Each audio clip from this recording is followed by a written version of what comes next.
Olá todo mundo, eu sou o Giovanni do Monte e vocês estão de volta ao Covil do Narrador. E hoje eu estou querendo apresentar para vocês um RPG que eu conheci recentemente. Infelizmente não me atinei para participar do financiamento coletivo dele, mas felizmente, né, tive a sorte de que o autor do livro liberou ele gratuitamente nas comunidades de RPG. E agora eu conheci e estou me sentindo realmente empolgado com esse jogo.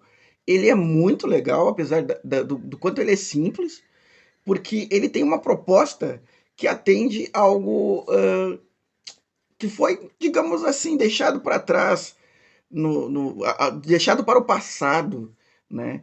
Pelo jogo mais famoso do mundo, que é o Dungeons and Dragons. A ideia é de simplesmente sair por aí, explorando lugares perigosos, explorando ruínas e locais perdidos, e matar monstro, recuperar tesouro, cumprir missões de maneira rápida, para quem tem pouco tempo para jogar, e de maneira divertida, principalmente focado na diversão. Eu achava que era um jogo que era apenas mais do mesmo, mas ele não é mais do mesmo. Ele tem um brilho especial na sua simplicidade, com poucas páginas, com regras muito fáceis, muito simples, muito rápidas. Com vocês, então, Altares RPG do Thiago Junges, da Coisinha Verde.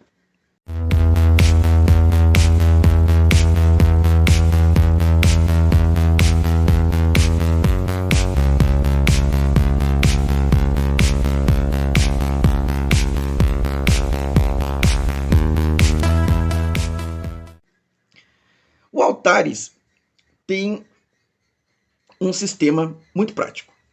Você constrói os personagens de uma maneira muito parecida com o que a gente já faz em outros jogos de fantasia medieval, que é o gênero dele. Você escolhe uma espécie, você escolhe uma classe, tem então uma origem, que é o local ou o tipo de terreno característico de onde você veio, e você vai ter um foco. Não existem atributos básicos em Altares RPG. Em vez de atributos básicos, você tem uma coisa que você faz muito bem, que é o seu foco. Todos os demais atributos que você poderia ter, todas as demais características físicas, mentais e sociais, estão resumidas no fato de que você é mais ou menos. E fica por isso, tá? O jogo se preocupa em fazer testes, jogadas de dados significativas para aqueles momentos de desafio, somente com relação a coisas que sejam físicas. E por isso existem 4 focos. Ou você foca em força, ou você foca em saúde, ou você foca em rapidez, ou em sutileza. Para questões mentais e sociais que dependem dos seus conhecimentos, das suas técnicas, das suas práticas, dependendo da região de você veio ou da sua classe, existe um sistema muito diferente do teste que a gente é acostumado. Existe o sistema de suposição. Então ele tem um foco narrativo nisso, muito legal. O jogador acaba tendo o poder de criar mais ficção em cima das suas suposições do que de ter um cenário completo que ele conheça, simples assim.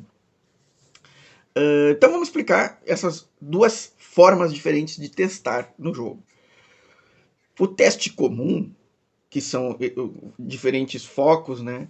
Se você tem o foco, você faz 2 jogadas de dados e fica com o melhor resultado. Se você não tem, você depende um pouquinho de sorte aí, tá? Porque você tem que conseguir 6 no dado, com um dado de 6. Ah, mas é muito difícil. Ah, mas você não vai conseguir nunca com 6. Calma.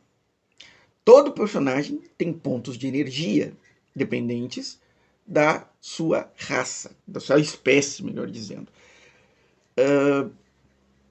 E os pontos de energia podem ser usados para converter um valor que deu mais baixo em sucesso.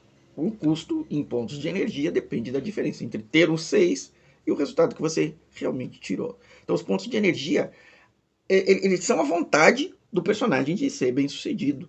E eles também servem como combustível para fazer ações especiais.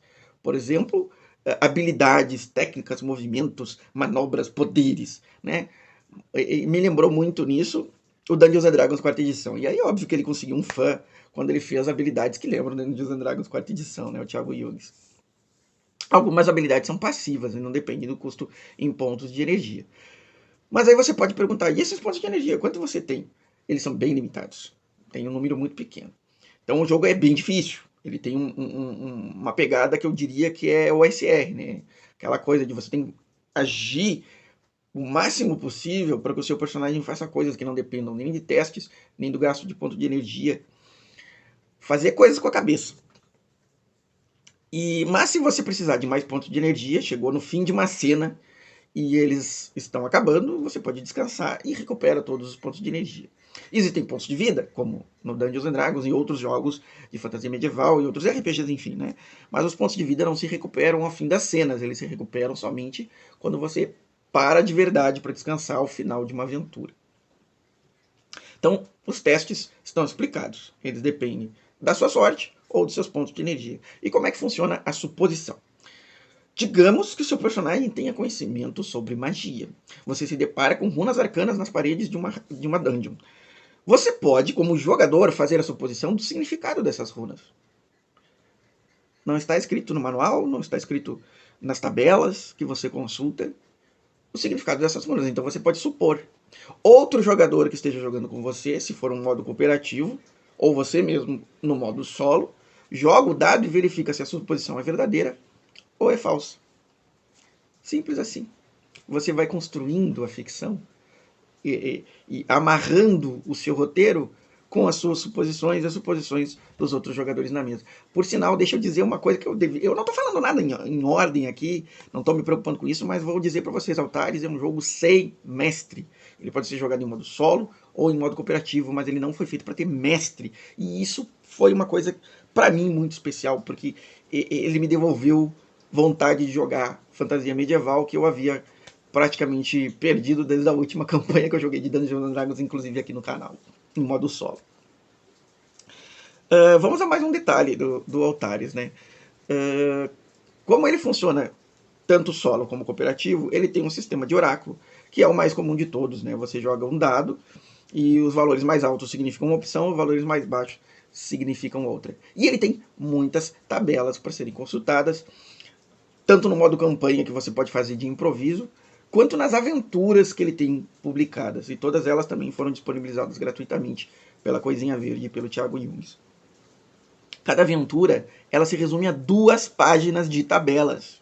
Tabelas com as curiosidades, com o tempero das cenas, com o que você encontra em cada lugar, qual é o obstáculo, quais são as complicações. Você sorteia todas essas coisas e vai montando aos poucos a sua descrição, a sua narração de como estão essas cenas, e os jogadores vão juntando as suas ideias e fazendo as cenas acontecerem. Vencendo os desafios dos obstáculos e das complicações, vocês passam de uma cena para outra. Em geral, as aventuras se resumem a 3 cenas, embora possam acontecer mais, dependendo da aventura, da maneira como ela foi planejada. E aí, quando você chega na cena final, já está definido quais são os obstáculos e quais são as complicações que você vai enfrentar lá. Normalmente tem um boss, né, um chefão, alguma coisa para você resgatar ou recuperar.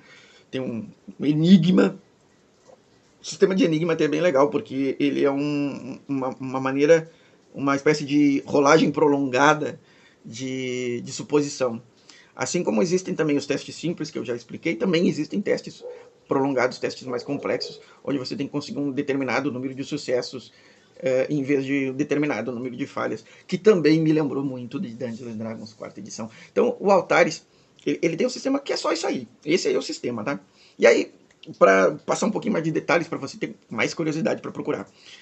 As espécies, não raças, as espécies, elas não definem cultura no jogo. Não existe um cenário pré-determinado e fixo em Altares.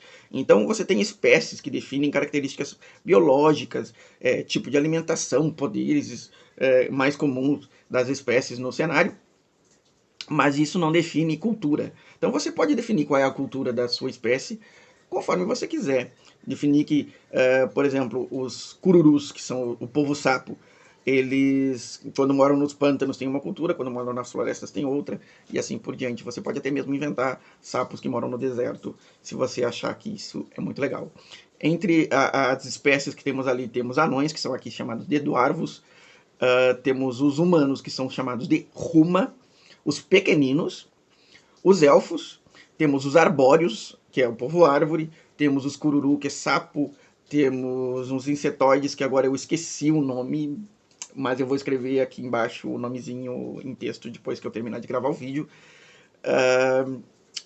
Temos silfos, enfim, tem uma variedade bem grande. Nem todos são os mais comuns de se encontrar em fantasia medieval, mas isso também é uma coisa que me chamou bastante atenção. A espécie define somente pontos de vida e pontos de energia, isso é uma coisa que eu achei bacana, porque fica mais intuitivo, e você pode tanto pegar o valor médio quanto rolar, tá? E a classe? A classe define os seus conhecimentos iniciais, o seu equipamento inicial, e você tem que escolher 3 habilidades, que são os seus poderes, manobras, movimentos, técnicas, né? E aí temos soldado, temos protetor, que é mais ou menos como se fosse um clérigo, o berserker, temos o duelista, temos arqueiro, temos druida, né? Tem várias classezinhas ali que você pode escolher.